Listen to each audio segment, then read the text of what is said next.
Thanks very much. Snare, kick, rack, and floor.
Why I don't write love poems. In love too busy, and out too caught by poetry's essence, yearning. Strata, lizard brain from viper mind uncoils, spine fed up through stemmed, shrug across perimeters of thought turned from that which thought refuses. Focused on present shadows, cloaking thrust of lizard brain from viper mind, uncoiling jungle thought through branches laced above the slither base they're transformed from that presses up along the bark. A hiss of appetite transmitted over networks buried back of lizard brain that loops its Mesozoic mind around a present order, ignorant of what slinks through suck of mud and scrape of scale upon perimeters of thought unthinking, mindless of impulses electric and uncodified, surface countered and controlled by lizard brain from viper mind that lashes out in wordless flick, unleashed within language that buckles and breaks, the lie in the eye of who would shrink from mind,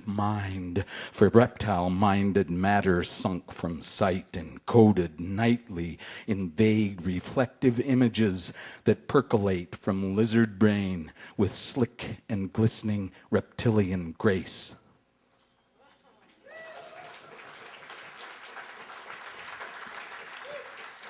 Anti-lyric C9A.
Of blue,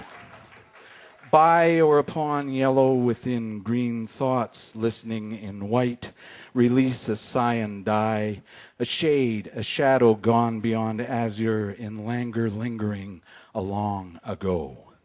Turquoise ringing red inside a bagatelle or two before an interlude of indigo, idea unseen between. Through teal-tinted light arrayed around a sound, irradiate, eradicate, a blight upon a sonic aura, oral aureole of microorganismic aspect. From and above cerulean sight, white might visit vision in or at a mist, a mark, a bird in flight, a single crow or lark row winging down across. Outside over coalescent cobalt forms, hybrid eyes defect evaluation, distort a tort you're liable for, a pale transparent mineral, a barrel earring, hearing barrels staving off a spool's sloops, a yacht caught aquamarinely, a ship sapphire, ablaze in a Royal Navy midnight peacock steel electric Prussian baby midnight blue of.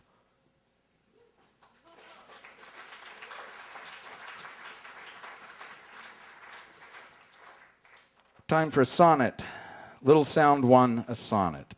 Bria, bria, bria, bria, bria, bria, bria, bria, bria, bria, bria, bria, shoo, shoo, shoo, bria, shoo, shoo, shoo, bria, shoo, shoo, shoo, shoo, shoo, shoo, shoo, bria, shoo, bria, shoo, bria, shoo, bria, shoo, bria, shoo, bria, shoo, shoo, bria, bria, bria, shoo, shoo, shoo, chitty brr, chitty brr, chitty brr, chitty ah, chitty ah, chitty ah, chitty pa, chitty pa, chitty pa, pa, pa, pa, pa, chitty oh, chitty oh, chitty oh.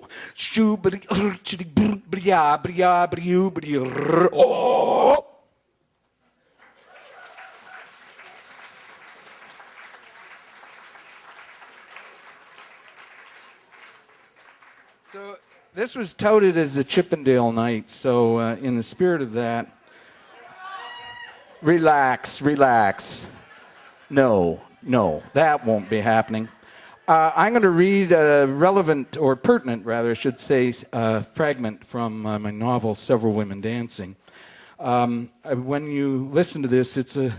first-person narrator novel, and please don't look at me when you're hearing what I read, because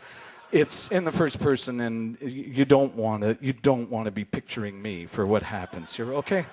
Please, just if you'd all just close your eyes and try and imagine somebody about like half my age, something like that. The narrator protagonist is he's sometimes unclear exactly which reality we're in, the one inside his head or the one outside of it. But you should know a little bit about this narrator first before we get into the party that he's at.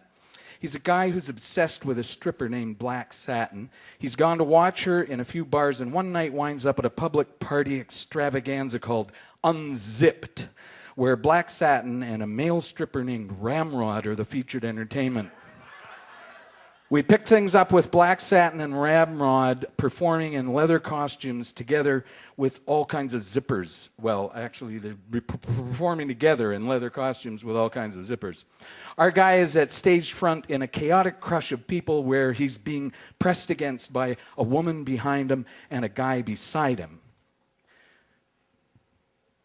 Ramrod rubbing his hands over the hair on the inside of his thighs. The muscles there turned hard, sculpted as are all the muscles in his well-shaped leg. The crowd crying, "Unzip, unzip!" Her breasts spilling out before my enraptured eyes. His jacket pulled back from outthrust chest as he struts around the platform, whose fringe bristles with a forest of straining female arms towards which he advances and withdraws, prompting shrieks and imprecations and shrill laughter, his fingers playing with the wiry sandy hair that curls over his chest, the lush swell of her buttocks revealed by the parting of the leather, nothing on now but his bulging leather pouch and ankle-top boots, the latter of which he smilingly offers for removal by the clamoring horde, willing hands responding, the woman behind me saying, "Nice feet," which I silently, fervidly agree with, fixing my gaze on the lithe and delicate right foot of Black Satin, where a slight black slipper conceals only the sole and part of the toes, and I trail my eyes along the slim length of her leg to the folds of her vulva, which is now stretched open before me, the zipper progressing along the gentle rise of her belly, the white pouch secured on either side by short tracts of zippers thrust towards the spectators, grinding first to left, then to right, breasts squeezed together by elbows, left hip flirting with the hand that's extended the furthest and that finally reaches one last inch, and vulnerable flesh near the genitals, one last inch, and rips the zipper down to expose a tuft of pubic hair.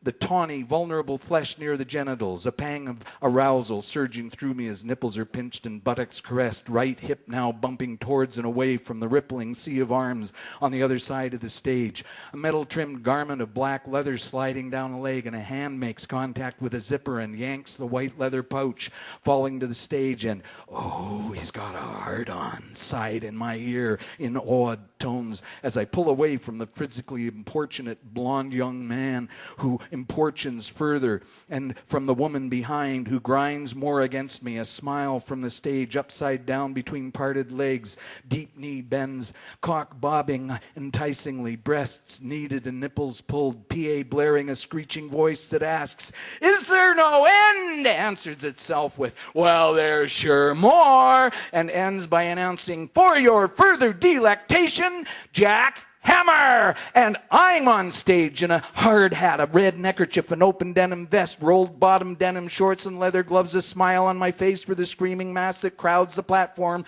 on which I posture and pose, then hold my fists before me at hip level and simulate the kind of body-shaking vibrations caused by operating a jackhammer, a visual double entendre that meets with a din of whistling, shouting appreciation, and I stop abruptly and begin to grind my hips, pull back my shoulders to throw off my chest, run my hands down the flat, muscular trimness of my stomach and stride the perimeter to the stage, then move to the center to peel off my vest and kick off my boots and spin and dance and play with the zipper at the front of my shorts, tantalizing the woman behind me who is there before me, laughing and reaching and shouting, black satin beside her, white dress trimmed with frills at bodice and hem, twirling a drink that she rests on the edge of the stage as she eyes me appraisingly, watching as I let the woman behind me, before me, pull down my zipper and pull off my shorts to a chorus of ohs and ahs, nothing on now but a blue silk jockstrap, a hard hat and neckerchief, feeling a bit of a breeze on my butt from the waving arms as I parade round the stage, pose, dance, tease and entice,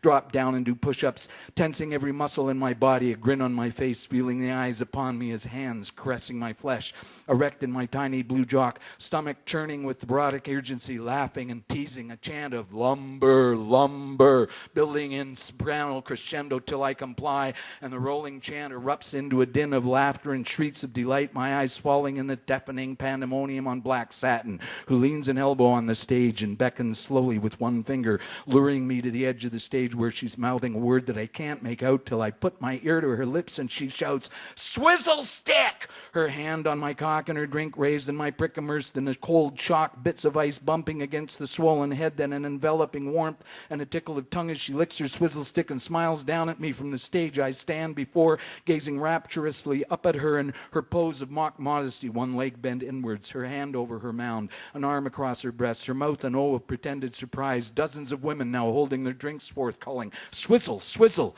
Ramrod doing a naked breakdance routine, the woman behind me rubbing her body unambiguously against me, the O of black satin's vulva displayed before me, my head between her legs, her head between mine, my hard hat hung on my cock, the woman behind me swirling her tongue in my ear, blowing hot rapid gusts of passion, a hand on my chin pulling my head to the side, a mouth locking on mine, tongue plunging deep, the kiss broken in the face of the blond young man before me, his look tender and his voice soft, muttering, "Not tacky in the least."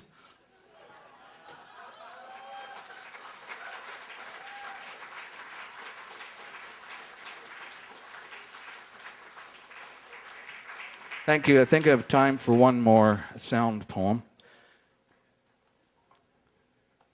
This is Anti-Lyric C9B.